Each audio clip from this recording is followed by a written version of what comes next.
This piece came from WND. This is Death Education at Combine High. Now, you know, they had their 20th anniversary.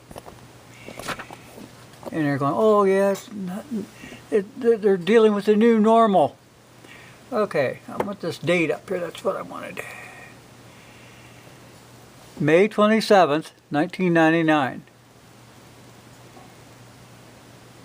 Now, these kids are getting ready to graduate. Remember, this is from 1999. It said last weekend, seniors at Combine High School graduated. They tossed their hats into the air, celebrated their liberation from 12 years of public school, that they were indoctrinated into systems of moral academic chaos, and undoubtedly glad to come out of it alive. Some of their classmates did not. They remembered those who did not, admitting the names of the two perpetrators of the massacre who were also supposed to graduate that weekend. Instead, those two chose death. Okay, which brings us up to the subject of death education. Death education has been a part of the progressive curriculum in virtually every public school in America for at least the last 15 years. Remember, this is 1999. Yet no one in the establishment, let alone the U.S. Department of Education, has sought to find out what death education is doing to the minds and souls of the millions of children who are subjected to it. But we have plenty of information on hand. For example, back in 1985, Tara Becker, a student from Combine High, went to a pro-family conference in Colorado to tell the attendees about death education at the school and the effects it had on her. Jane Schindler, who heard Tara's testimony, reported Tara brought with her a booklet she had helped to compile for one of her class schoolmates. The booklet was called Masquerade. It was full of subliminal pictures and prose. Tara explained how she had been taught to use hidden, double meaning, subliminal, and how she had been focused so much of her time and attention on death that she herself had tried to commit suicide.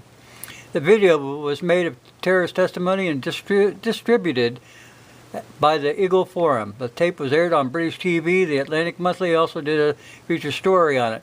The 2020 people saw the video and decided to do a segment on death education, which was aired in 1990. I remember that video very well because I was called by the freelance writer who was working on the story and sent her some of the newsletters I had written on the subject. Whoops. Sorry, people. Schindler writes, Tara explained that the subject of death was integrated into many of the courses at her high school. She said that death was made to look glamorous, that living was hard, and that reincarnation would solve their problems. Students were told that they would always return to a much better life form. They would return to the oversoul and become like God. After one of the students at her school committed suicide, a suicide talk day was held, and every class was to talk about death. Class assignments were for students to write their own obituaries and suicide notes. They were told to trust their own judgment in choosing whether to live or to die. So Tara began to think of suicide as a means of solving some of her problems. She thought of liberating her spirit from enslavement to her body. She also wanted to die to help revive the planet of overpopulation. These are just crazy thoughts put into her head by her educators. And who knows what kind of crazy thoughts were put into the heads of the two killers at Combine. Fortunately, Tara survived death education at Combine High and lived to talk about it. But thousands of students have committed suicide all across America, and no one in Washington, D.C. has even bothered to hold a hearing on the subject. It is now assumed that teenage suicide is as natural as burgers and fries. It's just one of those things that teenagers now do in America. But what seems to be happening as death education becomes more and more sophisticated is that many of these teenagers with suicidal urges now want to take some of their teachers and classmates with them. After all, reincarnation is an equal opportunity concept, so it's for everybody. How long has this been going on? Here are some excerpts from an article entitled Development Opportunities for Teachers of Death Education, published in the Clearinghouse in May 1989, 10 years ago. Remember, this is 1999. The article reaffirms the need for death education and offers some methods for improving the skills of teachers. A task force appointed by the president of the Association for Death Education and Counseling is in charge of carrying out a study of the current state of death education in U.S. schools, make recommendations that are ideal from kindergarten to 12th grade curriculum and death education. Also make a recommendation for minimal knowledge, skills, and attitudes that teachers should possess before attempting to teach death education in children. Do you believe this yet? Although we can assume that most efforts are sound, but recent examples have surfaced depicting miseducation and ill handling of attempts to address dimensions of dying and death. Consider the following items from Dallas Morning Press. Some have blamed death education classes for the suicide of 2 students who attended courses in Illinois and Missouri. Other students have suffered traumatic reactions. Minimal trained or untrained teachers have asked first graders to make model coffins out of shoeboxes. Other students have been instructed to sit in coffins, measure themselves for caskets, list 10 ways of dying, including violent death, attend an embarrassing embalming and touch of undraped corpse. Certainly mistakes do occur with instructional settings, and some of the minimally trained teachers may on occasion handle situations inappropriately. But let's all hope that the above examples are rare and that effective death education is the norm in our schools throughout America. Believe this shit? There you have it, a plea from 10 years ago for effective death education, whatever that is. What is effective death education? Can the educators tell us? What about simply eliminating death education? But that won't happen, because if we did, we'd have to get rid of values, clarification, sensitivity training, transcendental meditation, out-of-body experience, magic circles, outcome-based education, drug education, sex education, suicide ed, and now massacre education. Incidentally, the National Education Association has played an active role in promoting death education. It is sponsored in the writings and publication of Death and Dying Education by Professor Richard O. Uihlein of the University of Massachusetts. The book was written in 1978 and includes an 18-week syllabus on death education. Dr. R.J. Rushdoony has written, Humanics education is an education institution of love and death. Meanwhile, the best schools and President Clinton can offer the kids is grief counseling and conflict resolution by trained counselors, and who will have a lot more work to do in the future. I will put a link to this, people. You think, well, all these school shootings and stuff, they're caused by, kids on drugs and they're mad at the world and so on and so forth.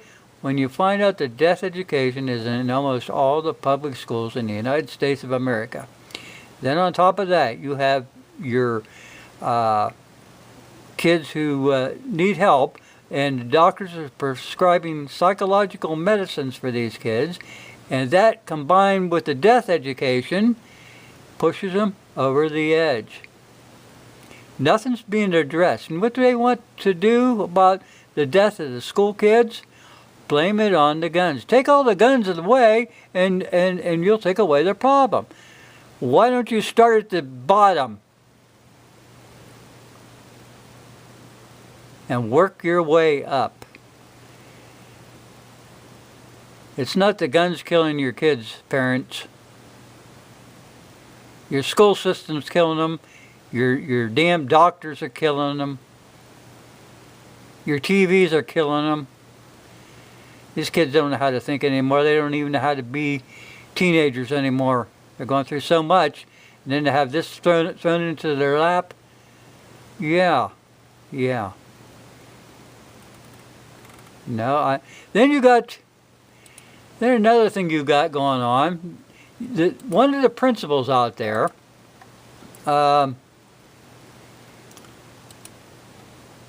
geez, I don't know where I put that.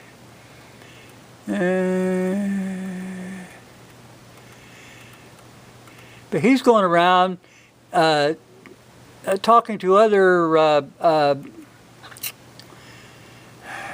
principals at the different schools about how it affected them and what to do about it, and how to decompress yourself, all this other stuff. He's putting himself in the limelight because he was there at the time. He wasn't the principal then. He worked there as a coach in social studies and things like that. How did I get clear up there? It ain't that far back.